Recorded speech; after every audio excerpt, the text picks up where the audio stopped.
Müstəqil xarici siyasətimiz beynəlxalq ictimaiyyətin güclü dəstəyini qazanıb. Dostlarımızın sayı ilbəil artır. Bunu Prezident İlham Əliyev İslam İnkişaf Bankı qrupunun 2026-cı il üzrə illik toplantılarının açılış mərasimində çıxışında deyib. Dövlət başçısı bildirib ki, dünyanın tam mütləq əksəriyyətinin dəstəyini qazanmaq yalnız bəyanatlar əsasında deyil, praktiki addımlara əsaslanan hörməti göstərir. We are the successful host country for many international events since 2010. İslam İnkişaf Bankı qrupunun 2010-cu ildə keçirdiyi illik toplantısından sonra biz bir çox beynəlxalq tədbirlərə uğurla ev sahibliyi edən ölkə olmuşuq. Ən sonuncular sırasında əla nəticələrlə seçilən 2024-cü ildə keçirilmiş uğurlu COP29 tədbirini qeyd etmək istərdim. Eyni zamanda böyük beynəlxalq toplantılardan olan Ümumdünya Şəhərsalma Forumu ötən ay Azərbaycanda uğurla keçirilmişdi.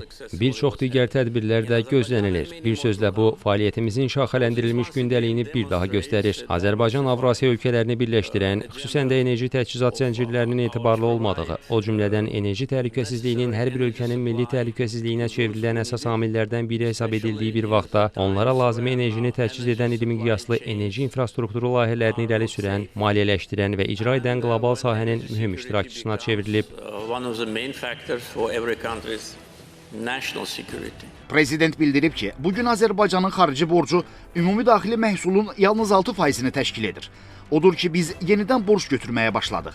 Əlbəttə ki, bizim müraciət etdiyimiz birinci maliyyə institutu İslam İnkişaf Bankı idi. Çünki bizim bu bankla güclü əlaqələrimiz, ortaq tariximiz və çox məhsuldar, konstruktiv münasibətlərimiz var. So we can borrow more, but we will do it very cautiously.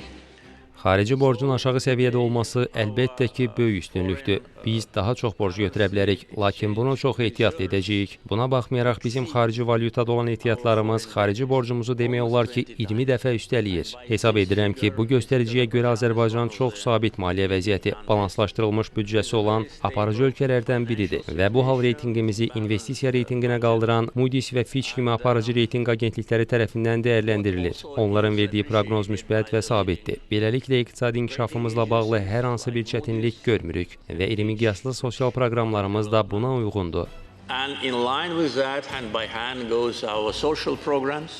Dövlət başçısı vurğulayıb ki, ötən bir neçə ildə əhalimizin demək olar ki, 30%-dən çoxunu əhatə edən bir neçə sosial dəstək layihəsini icra etmişik. Yoxsulluğun və işsizliyin azaldılması da hədəflərimizdən biri idi və biz buna uğurla nail olduq. Dövlət başçısı onda bildirib ki, 2010-cu ildə keçirdiyimiz toplantıdan bəri baş vermiş əsas dəyişikliklərdən biri Azərbaycanın ərazi bütövlüyünü və suverenliyini bərpa etməsidir. Bu münaqişə təxminən 30 il davam etdi və bu illər ərzində çoxsaylı nəticəsiz, sonsuz və mənasız danışıq raundları aparıldı. Həmin danışıqlara himayədarlıq edənlərin yalnız bir məqsədi var idi: torpaqlarımızı əbədi olaraq Ermənistanın işğalı altında saxlamaq. Those who make decisions in the world decided that our land should.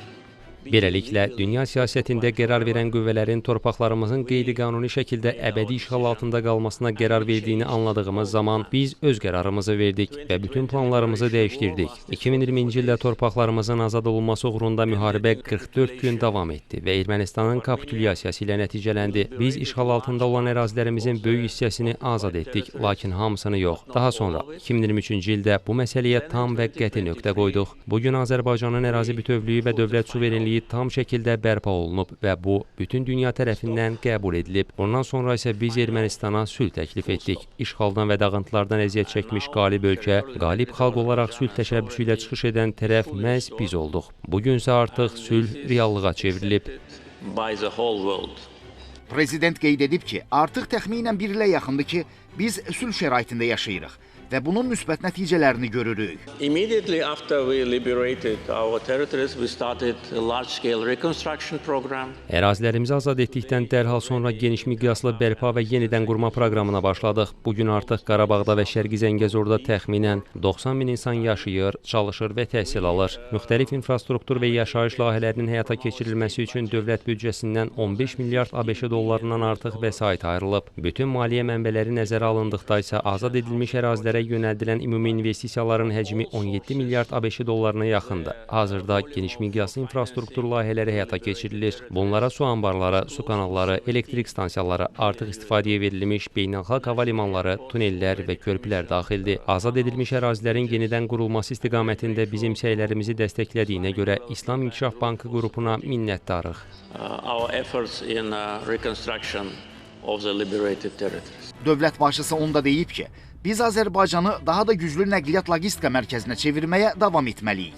Kənd təsərrüfatının inkişafına dair bu yaxınlarda qəbul edilmiş dövlət proqramı çərçivəsində əsas istehlak məhsulları üzrə maksimum özünü təmin etmə səviyyəsinə nail olmağı planlaşdırırıq.